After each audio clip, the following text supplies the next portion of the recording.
paseándose bajo los árboles. Es hora de volver a casa, bajar la velocidad y darle tiempo al tiempo. Christian Warnken nos abre la verja de su jardín para que respiremos aire puro y oxigenemos el espíritu. En Pauta, aquí comienza Desde el Jardín. Una presentación de Fundación Irarrázaval, desde 1920, al servicio de la educación, humanismo y técnica. Lo esencial de toda exploración será volver al propio jardín y ver las cosas por primera vez, decía el poeta T.S. Eliot. Queridos y queridas radiovidentes que nos escuchan en Antofagasta, en Temuco, Valparaíso, Viña del Mar, en Santiago, los que nos siguen a través de pauta.cl o de Spotify, los saludo afectuosamente en esta tarde de 18 de octubre del año 2022. ¡Caramba! ¡Qué fecha! Hoy día, 18 de octubre, pero de 1955, fallecía en el número 28 de la calle de Montesquieu, creo que se pronuncia así, en Madrid, el filósofo José Ortega y Gasset, que había nacido el 9 de mayo de 1883. El autor de una filosofía, diría yo, un poco profundizada y conocida incluso por los lectores hispanohablantes, por lo menos en estos lares. Uno a veces encuentra en las bibliotecas antiguas las obras como completa de Gasset en una edición de color amarillo. Yo me acuerdo que una tía mía las tenía. Pero yo pregunto, ¿quién lee y quién relee realmente a Ortega y Gasset? Y es un filósofo tan interesante, tan vigente. Es un agrado a veces leer también su prosa. Eso marcó a escritores españoles contemporáneos a él en su tiempo, marcados no solamente por su pensamiento, sino que también por su manera de escribir. Él es autor de un libro que es un clásico, España invertebrada, La rebelión de las masas, Ideas y creencias, la deshumanización del arte, y además fundador de una importantísima revista cultural de la época y de su tiempo, la Revista de Occidente. José Ortega y Gasset fue el que dijo la famosa frase que todos conocemos, pero que habría que intentar profundizar en ella: yo soy yo y mis circunstancias, y si no las salvo a ellas, a mis circunstancias, no me salvo yo. Lo dijo en Las Meditaciones de Don Quijote, que también es un precioso libro. Y hoy día, para tener algunos vislumbres, obviamente que en media hora de programa no vamos a lograr profundizar en toda la obra de Gasset, pero para empezar a acercarnos y buscar una línea, tal vez para los que nos escuchen, comiencen a leer a Ortega y Gasset. Si no lo han leído, hemos invitado al profesor de la Universidad de Chile, que ha sido director de su departamento de filosofía en sucesivos periodos, Jorge Acevedo, autor de libros extremadamente interesantes sobre Heidegger, por ejemplo, Filosofía, Ciencia y Técnica, que lo tengo ahí muy leído y subrayado, y que también lo cité en un libro que acabo de publicar yo hace un tiempo atrás, estupendo libro, La palabra liberada del lenguaje, un libro que no tengo en mis manos, pero que me encantaría tener, porque habla de mi querida María Zambrano y el pensamiento contemporáneo, publicado en Barcelona, otra pensadora que viene de la playa de los pensadores españoles del siglo XX, ya más como alumna. Humberto Giannini, Pensador de lo cotidiano, Hombre y Mundo, obtuvo el premio de ensayo de la Municipalidad de Santiago, y en fin, muchos otros libros, textos. Es un formador, profesor, escritor, ensayista. Jorge, qué gusto de tenerte aquí esta tarde en el jardín. Para mí también es un gran gusto, Cristian, estar contigo. Lo primero que quiero preguntarte es, a ver, siempre se habla en relación al tema del ser, de la originalidad de Heidegger, de lo importante que fue su develación de lo que es el ser a través del concepto del Dasein, que algunos traducen como ser ahí o ser en el mundo, pero pocos hablan de que también Ortega y Gasset abrió una dimensión del ser distinta, y que abre una perspectiva incluso distinta a la de Heidegger, aunque puede dialogar con ella. O sea, es un pensador tan importantes, quizás estoy exagerando un poco, como Heidegger en esto que estoy diciendo, pero sin embargo siempre tendemos a mirar a los pensadores en nuestra propia lengua como un poquito disminuidos, ¿no? A ver, ¿qué piensas tú de esa afirmación que acabo de hacerte? Bueno, efectivamente, yo creo que a los pensadores en nuestra propia lengua no los valoramos como correspondería. En el caso de Ortega esto es especialmente así, porque resulta que es el filósofo, yo diría, más cercano a nosotros. Y esa cercanía no se puede suplir con ninguna otra cosa, en mi opinión. Él dijo taxativamente que su obra la había escrito para españoles y sudamericanos, exclusivamente, en principio, si bien podía trascender hacia otras latitudes, pero nos había tomado especialmente en cuenta. Él decía al lector hispano, para convencerlo primero hay que seducirlo con la gracia del giro. Bueno, de ahí su buena escritura. Efectivamente yo creo que merecería un conocimiento mucho mayor.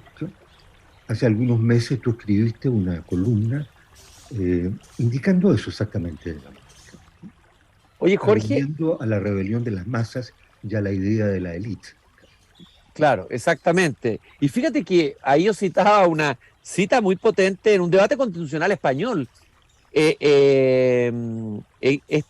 Dice que esta idea tan certera, se refiere a una idea constitucional, ha sido mechada con unos cuantos cartuchos detonantes introducidos arbitrariamente por el espíritu de propaganda y de la incontinencia del utopismo. Imagínate la impresionante afirmación que hace él en una especie de convención constituyente, pero española, sobre ciertos sectores más radicales que estaban queriendo introducir cartuchos detonantes dentro de la conversación. Yo te quiero preguntar por lo que decía al comienzo del ser. Tú en este estupendo ensayo que recomiendo, Ortega y Gasset, ¿qué significa vivir humanamente? Qué tremenda pregunta.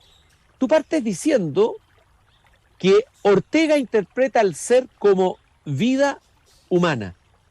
La idea de la vida humana, tal como él la comprende, es la nueva idea del ser que su filosofía aporta, ¿no?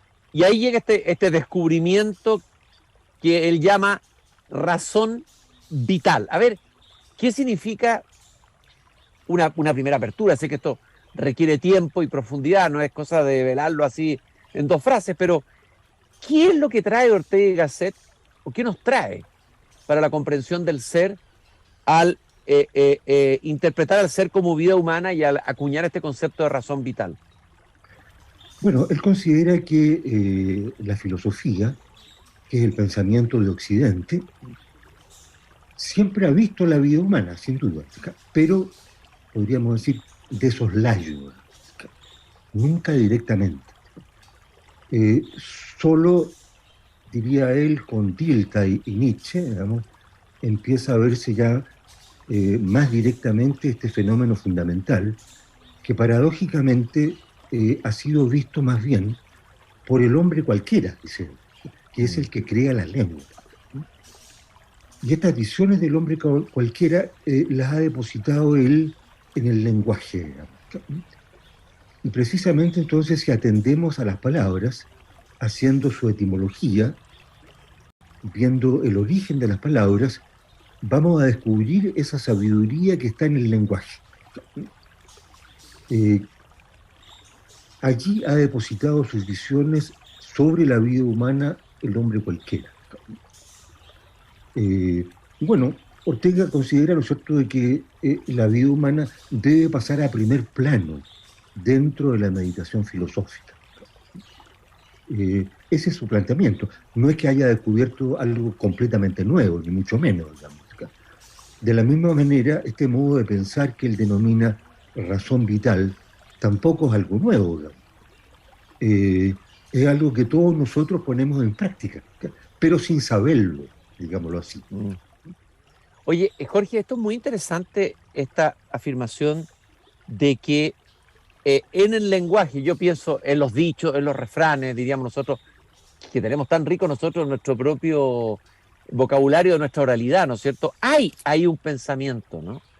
Y le voy a citar un texto que tú citas en tu libro, que está en Ideas y Creencias, un pedacito, que dice: en este punto, como en tantos otros referentes a la vida humana, recibimos mayores esclarecimientos del lenguaje vulgar que del pensamiento científico. Pero dice algo más, Ortega, dice: los pensadores se han saltado siempre aquella realidad radical y de algún modo la han dejado a su espalda. En cambio, el hombre no pensador, más atento a lo decisivo, ha echado agudas miradas sobre su propia existencia y ha dejado en el lenguaje vernáculo el precipitado de estas entrevisiones. Es decir, que en el lenguaje podríamos encontrar mayores pistas para entender el ser, el ser como la vida humana, digamos, ¿eh? Que a lo mejor en libros de filosofía o en tratados científicos. Claro, yo creo que, bueno, habría que unir ambas cosas, digamos. No habría que desdeñar, obviamente, la filosofía, también aporta bastante, o muchísimo, digamos, pero, bueno, habría que tomar en cuenta que también Heidegger se detiene en las palabras. Uh-huh. Así como Ortega, en este ensayo de Ideas y Creencias, pone el ejemplo de la palabra duda. Es una palabra vulgar, digamos. Alude también, ¿no es cierto?, a la expresión caer en la duda y estar en un mar de dudas. Son expresiones meramente coloquiales, pero según él muy certeras. La palabra duda apunta a dos, justamente el choque de dos creencias, según él, que al ser creídas simultáneamente anulan de una manera recíproca su poder de convicción. El hombre que cae en la duda precisamente deja de creer en lo que antes creía. Ahora, sorprendentemente también en alemán ocurre algo parecido, ¿verdad? Zweifel, que es duda, tiene zwei, que es dos. Y Verzweiflung, que es desesperación, tiene que ver con eso también. Duda, caer en la duda, estar en un mar de duda, desesperarse. Interesante, Jorge. Y cuando habla de la vida, Gasset, bueno, él lo dice también, la vida de que empezamos a hablar no es la biológica, o sea, está hablando no como un biólogo. ¿De qué está hablando Ortega Gasset cuando habla de la vida y la está colocando en este primer plano del que tú hablabas, decías recién? Bueno, podríamos distinguir la vida en un sentido biográfico y en un sentido zoológico. Uh-huh. Los términos griegos bios y zoe aluden precisamente a eso. Ortega habla de la vida en un sentido biográfico. Se refiere a bios y no a zoe, que es la vida en un sentido zoológico, sin que la palabra zoológico tenga ningún sentido despectivo, naturalmente, sino que alude a los mecanismos biológicos de la vida, que ciertamente están y tienen gran importancia, pero en el contexto de la vida biográfica, que es lo que él pone en primer plano.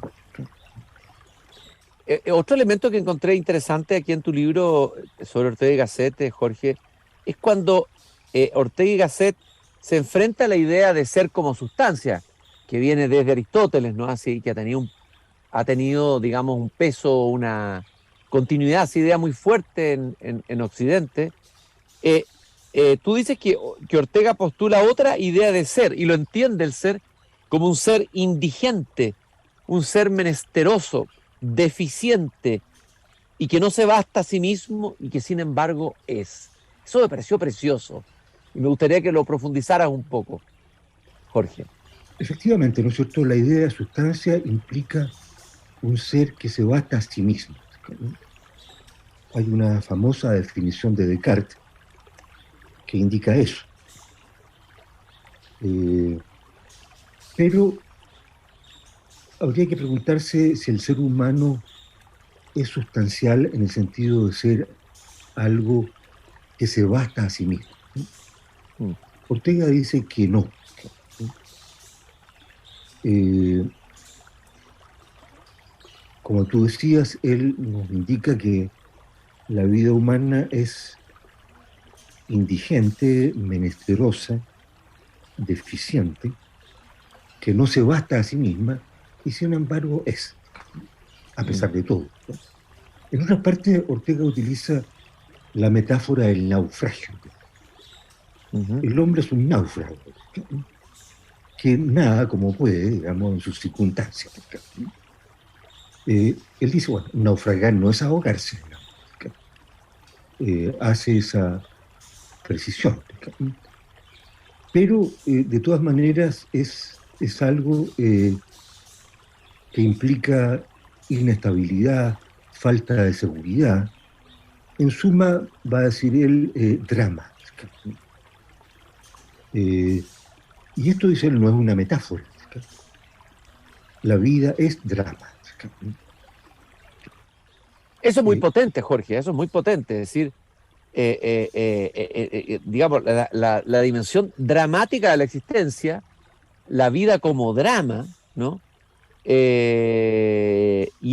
Bueno, y tú dices en tu libro aquí, el drama es viviente problema, absoluta y azorosa aventura, puro y constante peligro, trémulo y permanente riesgo, etcétera, incertidumbre insustancial, inseguridad, ¿no? Efectivamente, ahí cito unas palabras del hombre y la gente, digamos, que son efectivamente muy fuertes, ¿no? Pero que si nosotros pensamos con calma en lo que es la vida, vamos a ver que es precisamente eso. Si bien cotidianamente, si tú quieres, procuramos que eso quede latente, quede un poco oculto, digamos. Tenerlo eso muy presente, bueno, puede inquietarnos más de lo que podemos soportar. Mm. Desde luego. Y de ahí nos vamos a esta idea de la confrontación entre el yo y mi circunstancia. Y ahí podríamos tal vez entrar qué es lo que tú relevas como interesante de esta afirmación, que ya es un cliché a esta altura, se repite prácticamente como un cliché, yo soy yo y mis circunstancias. Pero estas circunstancias están confrontadas conmigo, o sea, hay un drama entre yo y mis circunstancias. Bueno, efectivamente, la palabra drama refiere a draomai del griego, que significa actuar, ¿sí? Ejecutar algo. Y bueno, todos nosotros somos un yo en el sentido de que somos un proyecto de vida que tratamos de ejecutar, pero tenemos que ejecutar ese proyecto, digamos, no en el vacío, sino que en la circunstancia que nos ha tocado vivir. Bueno, la circunstancia nos presenta, va a decir Ortega, facilidades y dificultades respecto de la realización de este programa de vida en que cada uno de nosotros consiste, en que el yo consiste. Bueno, a priori podríamos decir que nos presenta lo uno y lo otro. Si nos presentara puras dificultades la circunstancia, ya habríamos sido aniquilados. No seríamos más. Ahora, si nos presentara puras facilidades, ¿no? La circunstancia, el mundo, no sería mundo, sería un paraíso. Pero la circunstancia no es ni lo uno ni lo otro. Hasta ahora no nos ha aniquilado como especie, ¿no? Y tampoco podríamos decir que es el paraíso. Es el mundo, que nos presenta entonces facilidades y dificultades. En una enumeración que él hace, digamos, utilizando una serie de sinónimos, bueno, Ortega sabía hablar castellano, ¿no? Bueno, pone 10 sinónimos para las dificultades y creo que 4 o 6 para las facilidades. Lo que nos indicaría, ¿no es cierto?, que según el mismo lenguaje, parece que predominan las dificultades, digamos. Parece que la vida es más difícil que fácil, finalmente. Así parece, digamos, ¿eh?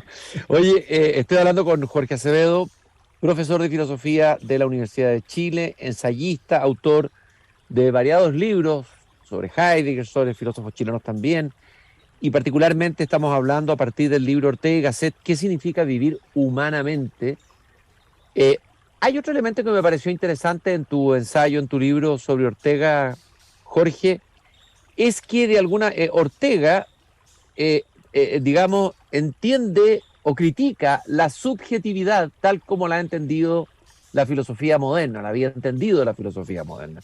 Y esto es tremendamente importante, ¿no? Una subjetividad que pareciera haber sido entendida como una entidad aislada, cerrada sobre sí misma y suficiente, o sea, una subjetividad sustancial. ¿Cómo entiende Ortega la subjetividad? Bueno, de partida, ¿no es cierto?, él prefiere hablar del yo, digamos, ¿no? Y este yo no entendido como una subjetividad, es decir, como una entidad aislada, autosuficiente, cerrada sobre sí misma, sino como un proyecto, digámoslo así, arrojado en el mundo. Es algo parecido a lo que entiende Heidegger, Heidegger, ¿no? Claro. claro, por haber sido lanzado al mundo. Es una idea que también recoge Sartre. Eh, bueno, no es que el sujeto, por ejemplo, tenga que esforzarse en llegar a tener un contacto con el mundo. Por el mero hecho de ser, ya estamos en el mundo.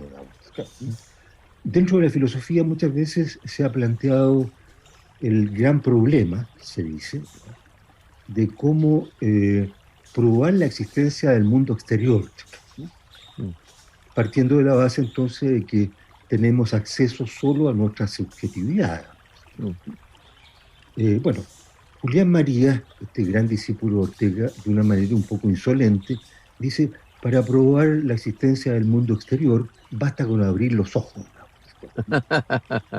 ¿Ya? Entonces, bueno, por lo tanto, entonces hay que ver al ser humano no como una subjetividad encerrada en sí misma, sino como alguien arrojado en el mundo, que tiene que arreglárselas con ese mundo, con esa circunstancia, con ese contorno. Si uno tuviera, yo sé que este aterrizaje puede ser un poquito forzoso, forzado, pero para quienes nos están escuchando y no crean que la filosofía, digamos, se mueve en un cierto limbo de ideas abstractas, sino que estamos hablando acá de un pensamiento además que está buscando conectarse con la vida misma, con lo que somos, ¿no? Biográficamente, existencialmente. A ver, ¿de qué nos puede servir la lectura de Ortega y Gasset a nosotros como seres humanos hoy?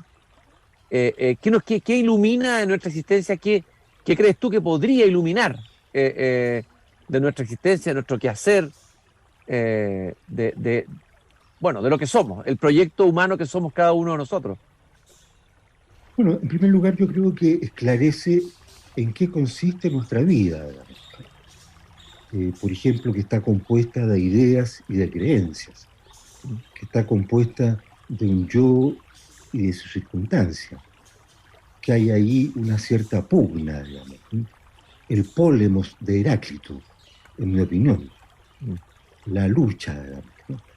Pero no es una lucha, ¿no es cierto?, guerrera, porque, dice Ortega, la existencia más pacífica, vamos a encontrar esta lucha, digamos, aunque no se note.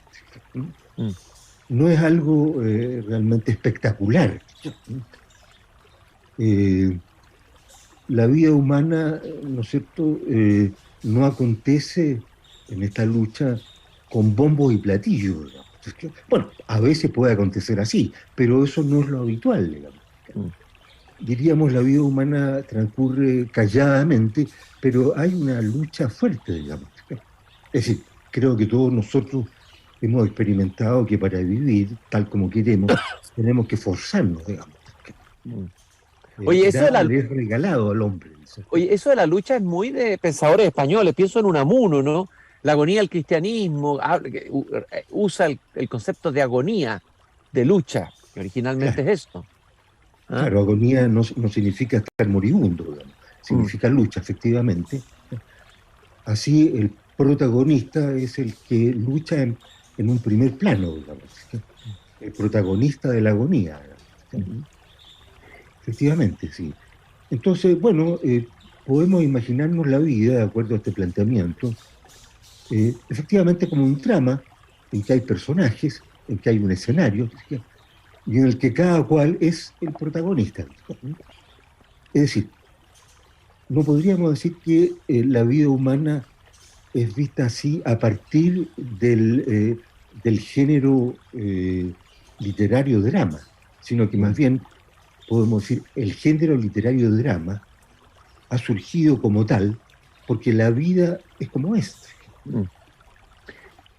Jorge, otra idea que me pareció muy interesante, aquí también vuelves a citar a Ortega en su fuente, en Las Atlántidas, año 1924, Ortega dice que vivir es convivir y el otro que con nosotros convive es el mundo en derredor. No entendemos pues un acto vital cualquiera que él sea si no lo ponemos en conexión con el contorno hacia el cual se dirige, en función del cual ha nacido. O sea, de nuevo la idea, no somos sujetos aislados, estamos en previdencia, convivencia, ¿ah? En un convivir que forma parte esencial de lo que somos. Efectivamente, ¿no es cierto? Imaginarse un hombre completamente aislado, dice Ortega, es una fantasía sin base, digamos. El hombre siempre está en contacto eh, con lo otro, ya sea las cosas, ya sea los otros hombres, digamos. E inclusive con los hombres del pasado, y tal vez con los del futuro también, digamos. Hay un convivir amplísimo, digamos. Y toda nuestra conducta se entiende en función de nuestro enfrentamiento con eso. Tal vez en algún momento tenemos una conducta pensando en nuestros sucesores, digamos, que de alguna manera conviven con nosotros, digamos, también. Si tú tuvieras que recomendarle a alguien que quiere iniciarse, como decía al comienzo de la lectura de Ortega y Gasset, ¿cuál sería para ti un itinerario a proponer del libro? ¿Qué libros recomendarías tú leer? ¿Por cuál partir? ¿Por dónde partir? Para entrar en el pensamiento de Ortega y Gasset. Yo recomendaría El Espectador. Está en el tomo 2 de las obras completas. Son 8 pequeños volúmenes que fueron saliendo poco a poco. Era una especie de revista con un autor único, Ortega. Y bueno, en El Espectador hay todo tipo de ensayos, breves, bueno, sobre el amor, sobre el estudiar y el estudiante, digamos, sobre la sociedad, bueno, sobre una multiplicidad de temas que se unifican en torno a la vida humana. La vida humana se manifiesta de todas esas maneras. Hemos recordado en este día 18 de octubre, un 18 de octubre de 1955, en el que Ortega Gasset fallecía en su domicilio en Madrid. Hay relatos, no sé si eran leyendas, verdad, hay discusiones de que habría besado el crucifijo, se habría convertido a último momento al catolicismo, no sé si será verdad, no sé si tendrá relevancia. Lo que es importante, tal vez sí, en esto del ser menesteroso, Jorge estaba pensando que ahí hay algo del concepto cristiano, más que griego del hombre. Eso es lo que él dice expresamente, digamos. Retoma la concepción cristiana de la vida frente a la concepción griega. Y estaba preguntándome también, y esto es lo último, ¿qué impacto ha tenido él en otros pensadores, pero en lengua española? Y de repente, leyendo algunos fragmentos, me saltó Jorge Millas. O sea, me di cuenta que Jorge Millas lo había leído bastante bien, había leído algunos de sus ensayos, y que habían resonancias de Ortega en Jorge Millas. ¿Piensas que es así, Jorge? Claro, Jorge Millas fue uno de los grandes lectores de Ortega. Y sus primeras obras están muy marcadas por sus lecturas de Ortega. Después giró hacia otros lados, digamos, pero de todas maneras creo que la huella de Ortega, juvenil en él, digamos, siguió toda su vida. ¿Y cuál sería para ti la actualidad de Ortega? ¿Por qué crees que podría ser un pensador actual Ortega hoy? Bueno, por ejemplo, si uno lee algunos fragmentos de La rebelión de las masas, para poner un caso, no sabe bien si esto fue escrito el año pasado o hace casi un siglo. La rebelión de las masas salió el año 1930, pero uno diría, bueno, esto fue escrito el año 2021. Así de actual es ese libro. Evidentemente es un libro tremendamente actual. Muchas gracias, estimado Jorge, por haberme acompañado esta tarde caminando por mi jardín, conversando sobre el pensador español José Ortega y Gasset. Jorge Acevedo Guerra, profesor de la Universidad de Chile, autor de distintos ensayos y entre otros, el que recomiendo vivamente, Ortega y Gasset, ¿Qué significa vivir humanamente?, editado por la editorial universitaria. Habrá que buscarlo, vamos a ver si lo encontramos en librería o en librerías de viejo. Por ahí hay que empezar a buscar el libro. Por ahí lo encontré yo, hojeando unos canastos de libro. Ahí lo encontré. Y después me lo leí. Jorge, muchas gracias por haberme acompañado esta tarde aquí en Desde el Jardín. Un gran gusto y gracias por la invitación, Cristian. Y nosotros nos encontramos mañana nuevamente aquí a las 8 de la noche cuando vuelva a abrir la verja de madera de mi jardín. Hasta mañana. Es hora de cerrar la verja de madera del jardín. Pero Christian Warnken la volverá a abrir todos los días de lunes a viernes a las 20 horas en Radio Pauta, cuando comience de nuevo Desde el Jardín. Una presentación de Fundación Irarrázaval desde 1900.